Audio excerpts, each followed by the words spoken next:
ঘুমন্ত অবস্থায় ভূমিধস, কিছু বুঝে ওঠার আগেই কারো মৃত্যু হয়েছে, কেউ বা ভেসে গেছেন নদীর পানির তীব্র স্রোতে। বৃষ্টিপ্রবণ কেরালার ওয়েনাড জেলায় হঠাৎই ভূমিধসে মৃত্যু হয়েছে অনেক মানুষের। নদী আর মাটির স্তূপ থেকে আহতদের উদ্ধারে কাজ করছে সেনাবাহিনী। এখন পর্যন্ত শতাধিক আহতকে চিকিৎসা দেওয়া হয়েছে, উদ্ধার করা হয়েছে 250 মানুষকে।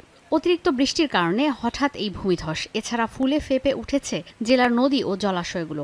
ভেসে গেছে অনেক ঘরবাড়ি, উপড়ে পড়েছে গাছপালা, বৃষ্টি রেখে গেছে ক্ষতচিহ্ন। দ্রুতগতিতে উদ্ধার কাজ করতে ভারতীয় বিমান বাহিনীর 2টি হেলিকপ্টার কাজ শুরু করেছে। দুর্গত এলাকায় পাঠানো হয়েছে 200 সেনা সদস্য। তবে ভূমিধসের কারণে যোগাযোগ ব্যবস্থা ভেঙে পড়ায় ব্যাহত হচ্ছে উদ্ধার কাজ।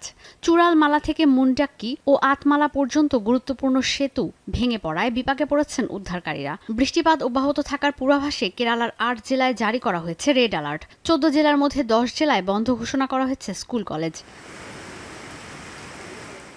কেরালার মুখ্যমন্ত্রীকে আহতদের চিকিৎসা ও নিখোঁজদের উদ্ধারে সব ধরনের পদক্ষেপ নেওয়ার আহ্বান জানিয়েছেন প্রধানমন্ত্রী নরেন্দ্র মোদী। পাশাপাশি মৃতদের পরিবারের জন্য 2 লাখ ও আহতদের জন্য 50,000 রুপি দেওয়ার ঘোষণা দিয়েছেন তিনি। এর আগে 2018 সালে বন্যায় 400 মানুষের মৃত্যু হয় কেরালায়। পাহাড়ি এলাকা হওয়ায় মৌসুমী বৃষ্টিপাত বরাবরই দুর্যোগপ্রবণ কেরালার পাহাড়ি এলাকাগুলো। জুন থেকে সেপ্টেম্বর পর্যন্ত মৌসুমী এই বৃষ্টিপাত দক্ষিণ এশিয়ার প্রায় 200 কোটি মানুষের পানি সরবরাহ ব্যবস্থা, কৃষিকাজ আর খাদ্য নিরাপত্তার জন্য জরুরি।